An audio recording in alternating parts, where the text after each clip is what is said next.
The cul-de-sac pulsed with music, the kind of cheap Bluetooth speaker bass that rattled plastic cups and made every neighbor's Ring doorbell light up. Graduation banners flapped on picket fences, red, white, and blue balloons sagged in the heat, and the smell of overcooked hot dogs mixed with the sweetness of sheet cake from Costco. This was supposed to be my night, the night my parents finally looked proud of me instead of disappointed, the night I stood taller than the shadows of all the fights, slammed doors, and whispered arguments. Instead, when Dad clinked his spoon against a solo cup and called for a toast, I felt my stomach knot like barbed wire before he even opened his mouth. "To our graduate," he said, the words heavy with performance, as if he were auditioning for the role of Father of the Year in front of a cul-de-sac audience. His voice was loud, cheerful to loud. And then there was Mom leaning close enough that only I could hear, her smile stretched thin as dental floss. "You're just a leech," she hissed, her lips barely moving. The smile never left her face,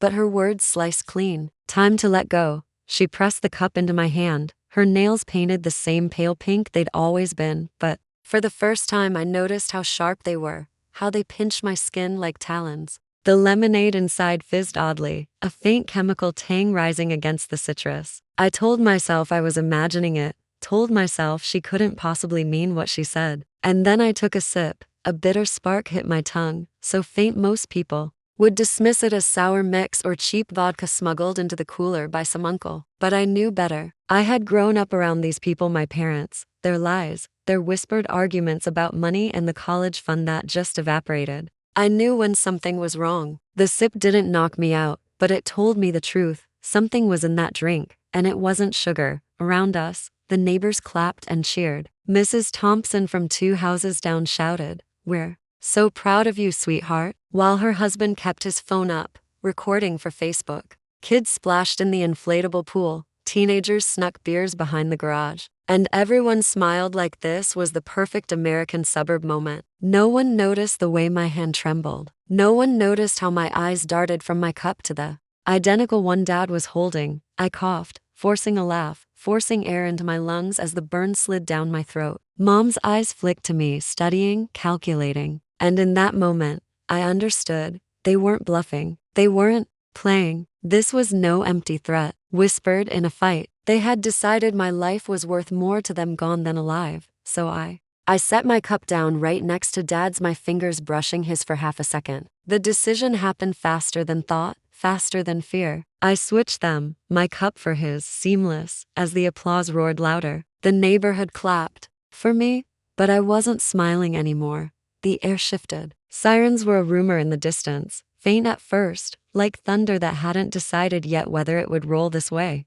My mind spun. Had someone already called? Did someone know? Or was it just the universe cueing the soundtrack to the most twisted night of my life? Dad raised his cup high. "To our kid." His words slurred slightly, not from drink, but from nerves. He tipped the cup back, victory in his eyes, certain he had just handed me my fate. The neighborhood watched, oblivious, as if they were extras in a play they didn't know was about betrayal. And then came the sound, the sharp, wet gulp, followed by silence that wasn't silence at all but the pause before the crash. My father swallowed the ending meant for me. My mother's smile froze mid-laugh, her eyes widening just enough to betray the truth she had buried under layers of mascara and forced cheer. The neighbors cheered again, blind, clapping at a performance they thought was about family, about achievement, about a kid heading into the world. But I felt the whole cul-de-sac tilt, a line drawn in secret under the glow of string lights and tiki torches, because whether they knew it yet or not,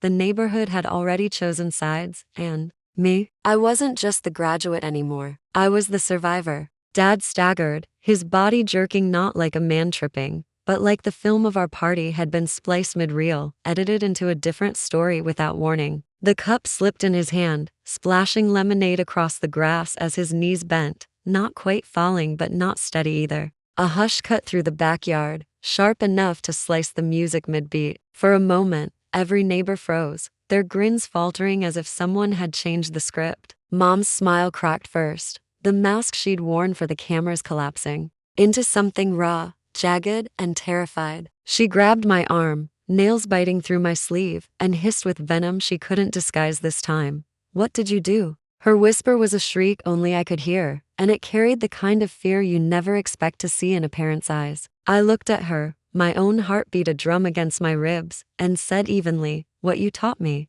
My thumb pressed the glowing screen of my phone, dialing 3 numbers I had rehearsed in my head 1,000 times but never thought I'd actually press tonight. 911. The line rang once, the operator's voice still a second away, but the air already changed, charged like static before lightning. Around us, the party fractured. Neighbors stood like lawn deer caught in headlights, unsure whether to clap, help, or run. The Hoa president, always eager to protect her throne of cul-de-sac politics, leaned close to her husband and whispered, "Record everything." He didn't need telling. His phone was already pointed at us, capturing every flicker of panic, every slip of truth. Aunt Vi, my mother's chain-smoking sister, fumbled with her phone, her red nails clicking as it slipped from her hand and skittered under the buffet table. When I bent to pick it up, the cracked screen lit up with an open document, a PDF. My name scrolled bold across the header. My heart seized. It wasn't a graduation card, wasn't a bill,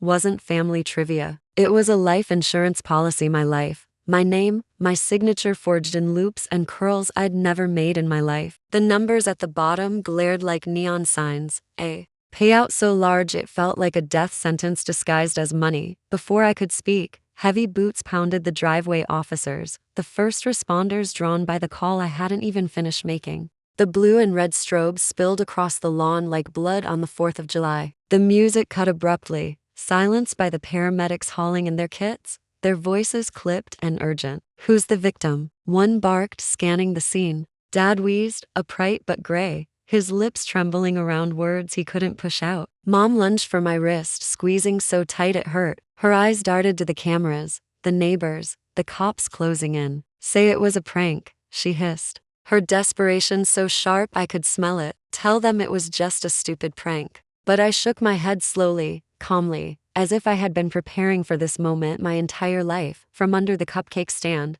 I pulled the tiny recorder I'd planted earlier, insurance against a suspicion I never wanted to be right about. I hit play, and her voice, smooth and venomous, filled the silence of the yard. "You're just a leech. Time to let go."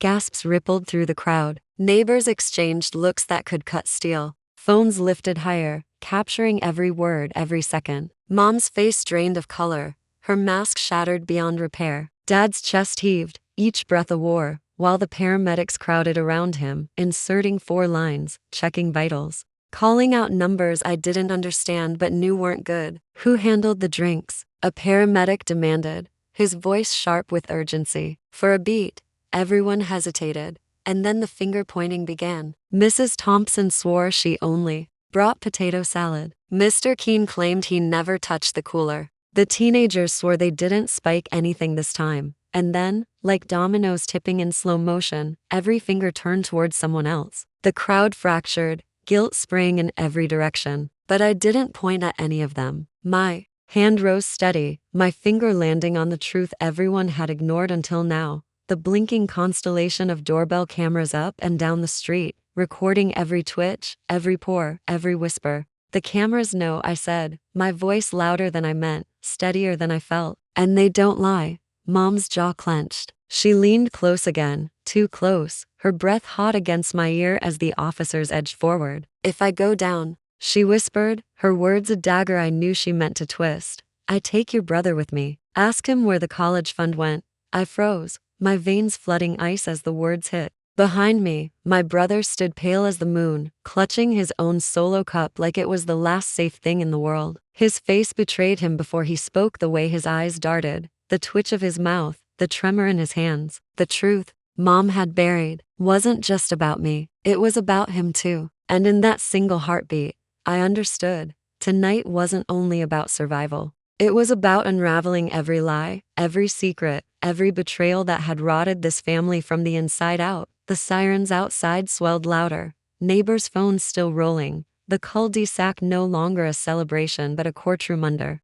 string lights. My father gasped, my mother seethed, and my brother trembled, his guilt a beacon everyone could see. And as the officers closed in, I realized this story was no longer about whether I lived or died. It was about how much truth I was willing to burn down the neighborhood with before the night was over. The hospital smelled of bleach and despair, a mixture so thick it coated the back of my throat. Fluorescent lights hummed overhead, buzzing like angry insects, and the vending machine down the hall coughed and rattled as if even it was choking on the night's secrets. I sat in a windowless room with walls the color of cardboard, the kind of place designed to squeeze confessions out of you. Across from me sat a detective in a rumpled suit, a styrofoam cup of coffee in his hand that he never touched. He leaned forward, his eyes hard but not cruel, and said only one word, "Talk." I placed the manila folder on the table, sliding it toward him with the same care someone might use to set down a live grenade. The folder was thick, swollen with weeks of suspicions and screenshots I had pieced together when I realized my parents' finances never added up.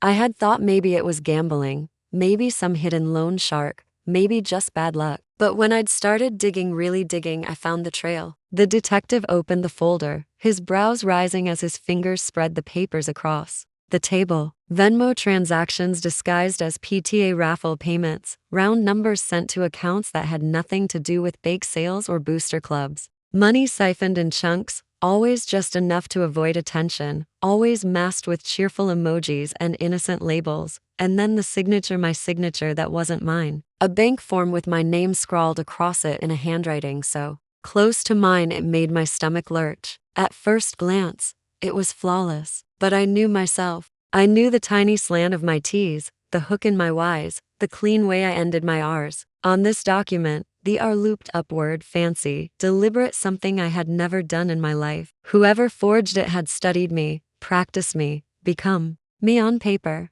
The detective tapped the page with the end of his pen. "This is fraud," he said quietly, "and big. Who benefits?" His voice echoed off the sterile walls. I didn't answer right away. I didn't need to, because in that moment, my brother broke. His chair screeched back as his shoulders collapsed forward, his face buried in the sleeve of his hoodie, the one printed with our high school mascot. His sobs were raw, wet, helpless, and they tore through the room louder than any siren. "Dad said we'd pay it back," he choked out. "After the payout. He promised we'd be fine once it came through." The detective's pen froze mid-word, hovering over his notepad. His eyes flicked to me, sharp as scalpels. "Payout?"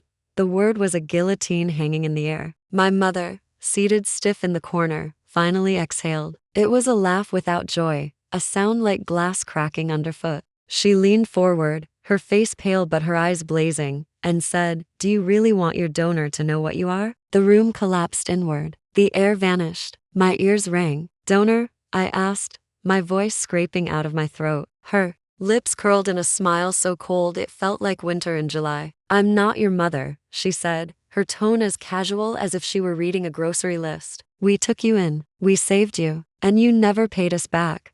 The floor might as well have split open. My body swayed as if gravity had doubled. Every childhood memory, her brushing my hair, her shouting from the bleachers, her lectures about grades twisted into something ugly, a lie built on necessity instead of love. My voice cracked as I whispered, "Save me from who?" I didn't know if I wanted the answer. Her gaze slid past me, toward the door, as if the truth was standing there waiting to be invited in. And then the knob turned. The door swung open with the softest creak, but the sound boomed in my ears. A woman stepped in, clutching a casserole dish covered in foil, the smell of lasagna trailing behind her like a ghost of normalcy. Her cardigan was buttoned wrong, her smile brittle, but her eyes, God, her eyes were locked on me with something raw and unshakable. It was Linda, the neighbor who ran every garage sale, the woman who baked perfect pies for every block party, the one who seemed harmless as a greeting card. She crossed the room slowly, deliberately, setting the casserole on the table as if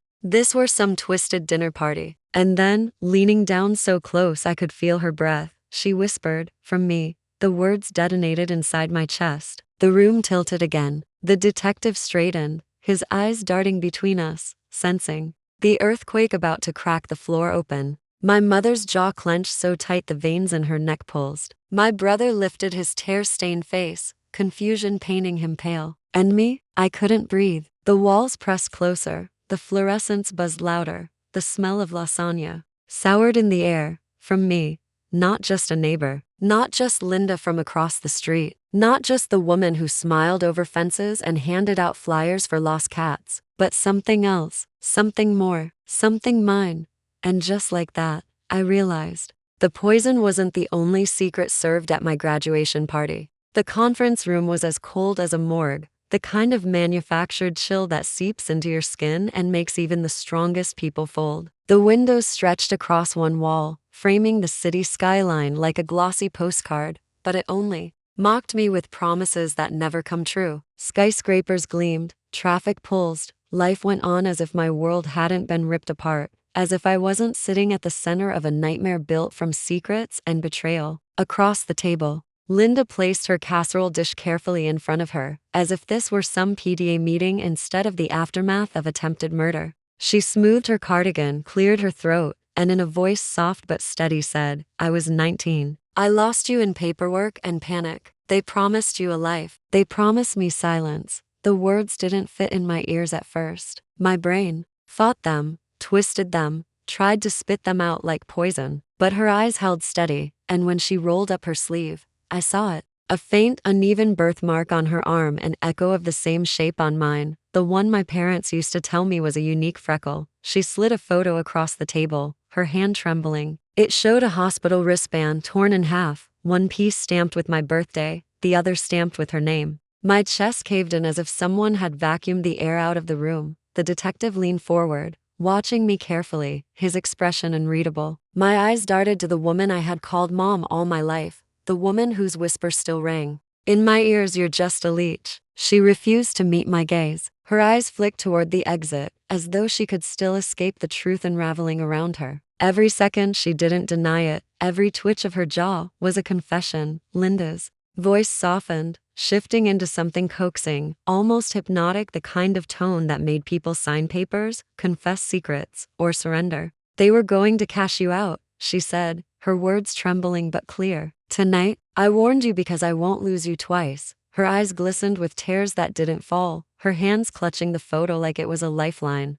I wanted to scream, to throw the casserole dish against the wall, to demand how the woman who mowed her lawn next to mine for years could hide something so colossal. Instead, I pulled out my phone. My fingers shook, but I swiped open the files I had saved from that night, the feeds from neighbors' doorbell cameras, the baby monitor someone had left streaming to Facebook Live, the 3 different Instagram lives from kids who thought it was hilarious to film drunk uncles on the trampoline. I scrubbed through the chaos of laughter, clinking cups, and flashing lights until I froze on a single frame. Linda, by the coolers, her hand hovering over the drinks. On her wrist gleamed a silver bracelet, catching the string lights like a lighthouse beam. I hit zoom. The glint filled the screen. The same bracelet she wore now, right here in this room. I turned the phone so everyone could see. "Why were you behind the drink table, Linda?" My voice was steady, but my insides twisted into knots. Her pause was longer than it should have been. Silence stretched taut across the table, heavy and suffocating. Her lips parted,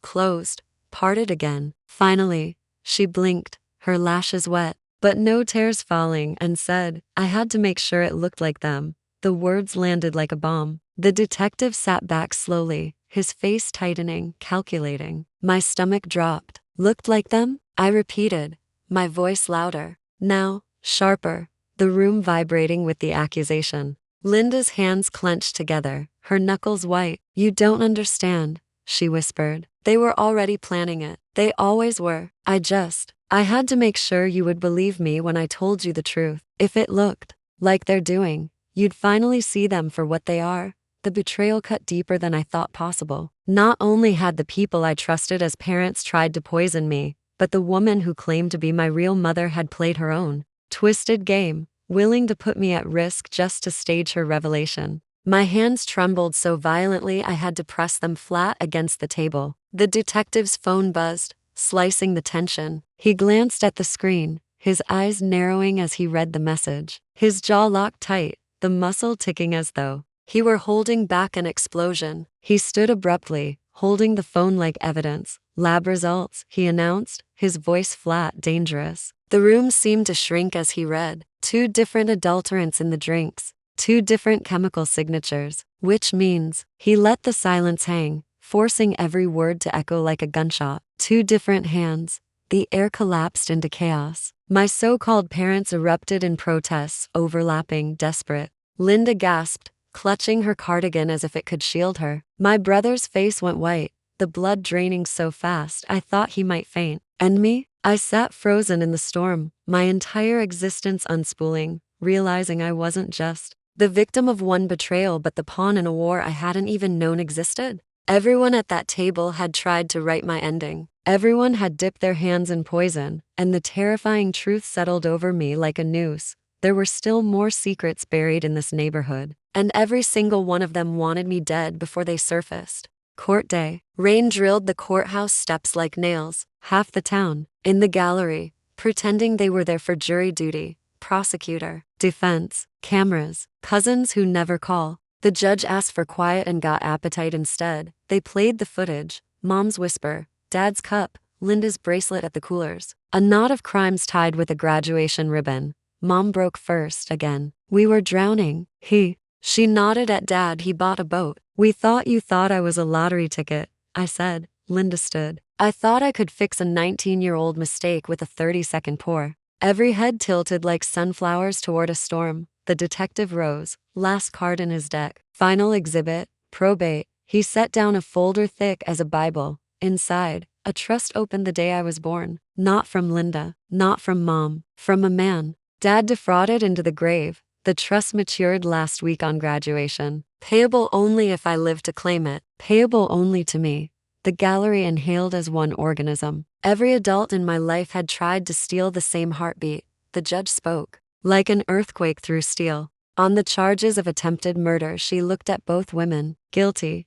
Dad wept into a tie he never earned. My brother mouthed, I'm sorry, like a prayer. Linda reached for me, and I stepped back. Mom reached for me, and I didn't move. I walked past them both, through the hall where lawyers hunt. Outside, the sky was new. At the clerk's window. I signed the paper that mattered. Not a settlement, not a confession, a choice.